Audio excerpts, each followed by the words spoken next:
एक बार आईएएस अगर बन जाएंगे ना और छींक दे देंगे, पूरे जिले का डॉक्टर आपके पीछे घूम जाएगा कि डीएम साहब छींके क्यों आखिर। आर्ट्स लेने वाले तो भैंस चराते हैं, आर्ट्स लेने वाले तो गाय चराते हैं, आर्ट्स लेने वाला तो गोबर उठाता है। हम लोगों ने अपने आप को इस रूप में स्थापित कर दिया है कि हम पढ़ने लिखने वाले लोग नहीं हैं। आपको प्रशासन चलाना है, इसलिए आपको सबसे ज्यादा मेहनत करना होगा। इस देश में सबसे ज्यादा राष्ट्रपति, सबसे ज्यादा प्रधानमंत्री हमारे बैकग्राउंड के हुए हैं।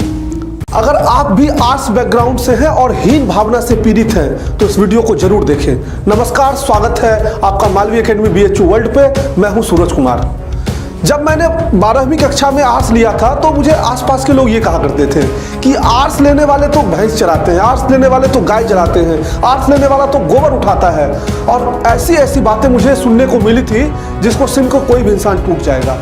आज आर्ट्स पढ़ना इस देश में मुझे लगता है कि एक बहुत हीन भावना का परिचायक है। अगर बच्चा 12th में साइंस ले ले तो लोग ऐसा समझने लगते हैं कि वह बहुत तेज है, वह बहुत तीक्ष्ण बुद्धि का है। लेकिन अगर वही कोई बच्चा आर्ट्स ले ले तो ऐसा माना जाता है कि उसे तो बिल्कुल पढ़ना ही नहीं आता होगा। और मैं मानता हूं कि अगर इसमें कोई दोषी है तो समाज नहीं दोषी है, बल्कि हम लोग दोषी हैं जो आर्ट्स बैकग्राउंड के हैं। हम लोगों ने अपने आप को इस रूप में स्थापित कर दिया है कि हम पढ़ने लिखने वाले लोग नहीं हैं।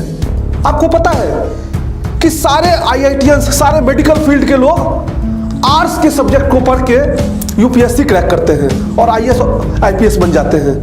हम आर्ट्स बैकग्राउंड के बच्चे जो उसी सब्जेक्ट को 5 साल, 6 साल, 7 साल, 8 साल पढ़ते हैं, क्यों नहीं कॉम्पिटिटिव एग्जाम को कंप्लीट कर पा रहे हैं? इसका रीजन ये है कि हम खुद भी पढ़ने की आदत को छोड़ चुके हैं। हमारे अंदर कैपेसिटी नहीं है कि 8 से 10 घंटे, 12 घंटे बैठ सके। जो बच्चा साइंस लेता है, आईआईटी जेईई की तैयारी करता है, उसके अंदर ये क्षमता होती है 12th से ही, वो 10 घंटा, 12 घंटा लगातार मेहनत करता है। लेकिन हमारे बैकग्राउंड के बच्चे, उनको लगता है कुछ है ही नहीं सिलेबस में, बस एग्जाम के एक दिन पहले पलट के जाऊंगा और मैं बहुत बड़ा तीर चला के चला आऊंगा। अगर ये मानसिकता हमारी रही और हमको समाज दोष दे रहा है तो बताइए किसका दोष है? मैं मानता हूं कि कई बार बच्चे टूट जाते हैं। कल मेरे पास एक बच्चा आया था और वो रोने लगी, मतलब वो छात्रा जो है, कि सर मैं आर्ट्स बैकग्राउंड से हूं और मुझे इस तरीके से लोग जो है बोलते हैं कि आर्ट्स पढ़ के क्या कर लोगी। कभी इस चीज से टूटिए मत।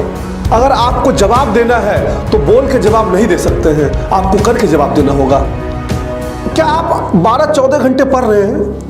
जो बच्चा मेडिकल की तैयारी कर रहा है, जो बच्चा आईआईटी की तैयारी कर रहा है, वो अगर 12 से 14 घंटे पढ़ रहा है तो हम क्यों नहीं 12 से 14 घंटे पढ़ सकते हैं?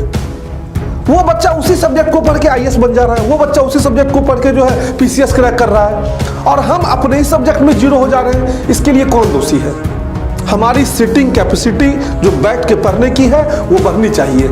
अरे आप एक बार आईएएस अगर बन जाएंगे ना और छींक दे देंगे, छींक मार देंगे तो पूरे जिले का डॉक्टर आपके पीछे घूम जाएगा कि डीएम साहब छींके क्यों आखिर। और आपका जो फील्ड है वो बहुत बड़ा फील्ड है, बहुत स्कोप है इस एरिया में। सबसे ज्यादा प्रशासनिक अधिकारी इसी विषय से बनते हैं और आप में वो क्षमता है कि आप कर सकते हैं।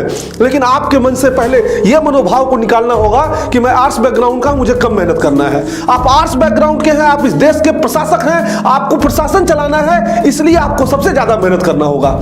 इस देश में सबसे ज्यादा राष्ट्रपति, सबसे ज्यादा प्रधानमंत्री हमारे बैकग्राउंड के हुए हैं। तो क्यों हम आज पीछे हैं? क्यों हमारी मानसिकता ऐसी हो गई कि हम अच्छा नहीं कर पा रहे हैं?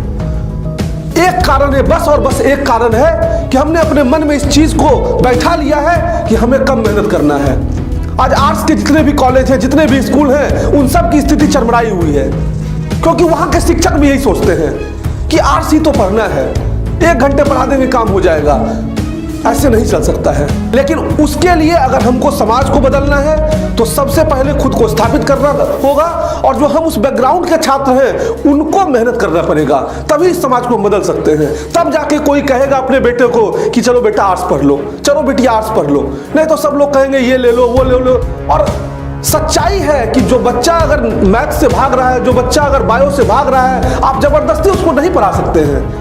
अगर उसका इंटरेस्ट पॉलिटिकल साइंस में, अगर उसका इंटरेस्ट हिस्ट्री में है, अगर उसका इंटरेस्ट ज्योग्राफी में है, उसको पढ़ने देना चाहिए। लेकिन हाँ, उसको मोटिवेट करते रहिए कि जिस विषय को लिए हो उसको मेहनत से पढ़ो, उसमें अनेक किताबें पढ़ो। सिर्फ ये ले लिए कि आर्ट्स ले लिए अब तो मैं एग्जाम पास कर ही जाऊंगा, ये मानसिकता रहेगी तो हम सब दिन इस चीज को झेलते रहेंगे। और इसी के लिए मैं आप लोगों के लिए एनसीईआरटी कोर्स भी ला रहा हूं, सुबह 7 बजे करंट अफेयर की क्लास भी चला रहा हूं और उसमें मैं आपको पढ़ने का तरीका सिखाता हूं। मैं कतई पढ़ाता नहीं हूं, मैं आपको पढ़ने का तरीका सिखाता हूं। इसलिए आप जरूर से जरूर 1 फरवरी से एनसीईआरटी वाले कोर्स में जुड़िएगा और जो करंट अफेयर की क्लास सुबह 7 बजे चलती है उससे जुड़िएगा। और अगले 2 से 3 सालों में जितने बच्चे लगातार जुड़े रहेंगे, सिर्फ किसी कॉलेज में पहुंच जाना, सिर्फ अच्छे संस्थान में एडमिशन लेना, ये हमारी सफलता नहीं है। हमारी अंतिम सफलता तब होगी जब हम बहुत बेहतर करेंगे, उस मुकाम पे पहुंचेंगे जिसके लिए अन्य फील्ड के लोग भी मेहनत कर रहे हैं और हमारे विषय से मेहनत कर रहे हैं। मैं आपसे हाथ जोड़ के निवेदन करता हूं कि आप 12 से 14 घंटे पढ़ने की आदत डालिए। आर्ट्स बैकग्राउंड के हैं आप, अगले 2 से 3 सालों में परचम लहरा सकते हैं और हम जरूर उस मुकाम को हासिल करेंगे। फिर मिलेंगे नए वीडियो में। मस्त रहे। बहुत बहुत धन्यवाद।